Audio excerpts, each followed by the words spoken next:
ঝিনাইদহের কোটচাঁদপুরে বাংলাদেশ জামাতে ইসলামীর উপজেলা শাখার উদ্যোগে জুলাই র্যালি অনুষ্ঠিত হয়েছে।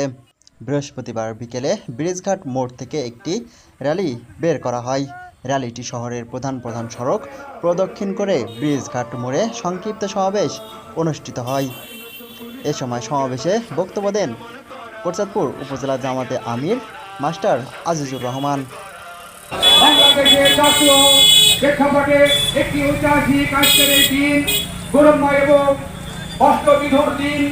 এই দিনে আমরা স্মরণ করি সেই সমস্ত ভাই বোনদেরকে যারা বৈষম্য এবং ন্যায় ইনসাফি সমাজ প্রতিষ্ঠা করার জন্য বৈষম্যবিহীন ন্যায় ইনসাফি সমাজ প্রতিষ্ঠার জন্য ইস্পাত নির্মিত প্রাচীর ন্যায় বিলোপদ হয়ে বাতিলের বিরুদ্ধে জীবন পেতে দিয়েছিল, বুক পেতে দিয়েছিল, তাদেরকে স্মরণ করি, তাদের রুহের মাগফিরাত কামনা করি।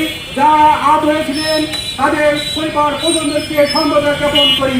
আজকে 16 জুলাই এই তারিখে রংপুরের রোকেয়া বিশ্ববিদ্যালয়ের ইংরেজি বিভাগের কৃতি ছাত্র আবু সাইদ, তিনি তার এই জুলাই আন্দোলনের চলাকালে তিনি তার নিজের অধিকার আদায়ের জন্য পুলিশের সামনে বুক পেতে দিয়েছিলেন। তিনি বলেছিলেন, বুকের পিঠে ধরছে রক্ত আমি পেতে দিয়েছি, খুব যুদ্ধকর। সুতরাং এই আবু সাইদের স্মরণে আজকের এই জুলাই অবস্থান হয়েছিল। তার এই আত্মত্যাগের বিনিময়ে গোটা বাংলাদেশ ছাত্র জনতা, শিক্ষক, অভিভাবক, শিশু সব রাস্তায় নেমে দিয়েছিল।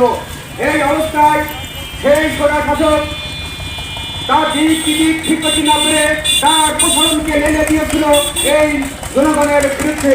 তারা নির্দেশের গুলি করে প্রায় বাংলাদেশের 2000 জনতাকে শহীদ করেছিল এবং প্রায় 30,000 ভাই বোন তারা আহত হয়েছিল।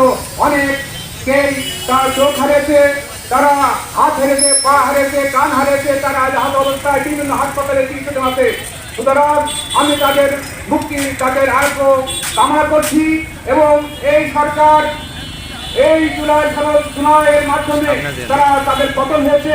বাংলাদেশ থেকে নেতা কর্মীরা তারা বিদেশি বাড়ি ধরে তারা নিরাপত্তায় আশ্রয় গ্রহণ করেছে। সুতরাং আজকে যারা জুলাই এই অবস্থানের ব্যাপারে যারা গুলি করে দিল তাদেরকে বিচার হওয়া দরকার। সুতরাং জুলাই সনদের 133 অধ্যায় বাংলাদেশ সরকারের প্রধান অর্থাৎ প্রধানমন্ত্রী তারেক জিয়া তিনি নির্বাচনের পূর্বে বলেছিলেন এই জুলাই সনদের আমরা বাস্তবায়ন করবো, পক্ষে তোমরা ভোট দেবা। কিন্তু ক্ষমতায় যে তা ভুলে গেছে। এই 70% মানুষের লড়াইকে উপেক্ষা করে তিনি জুলাই সনদকে উপেক্ষা করে বাইপাস করে তিনি রাষ্ট্র প্রদান করছেন। সে সময় উপজেলা সেক্রেটারি শাহাবুদ্দিন খান, পৌর আমির মুহাদ্দিস আব্দুল কাইয়ুম, পৌর সেক্রেটারি মিন্টু, উপজেলা নায়েবে আমির ও সাবেক উপজেলা ভাইস চেয়ারম্যান মোয়াবিয়া হুসাইন এবং তারুণ্যর প্রতীক হিসেবে পরিচিত পৌর মেয়র প্রার্থী শরীফুল ইসলাম সহ সংগঠনের থানা, ইউনিয়ন ও ওয়ার্ড পর্যায়ের নেতাকর্মীরা সে সময় উপস্থিত ছিলেন। অনুষ্ঠানে নেতারা সংগঠনের বিভিন্ন কার্যক্রম, জনসম্পৃক্ততা এবং ভবিষ্যৎ কর্মসূচি নিয়ে বক্তব্য প্রদান করেন। কোটচাঁদপুর থেকে রোকনুজ্জামান, পায়রা টিভি, ঝিনাইদহ।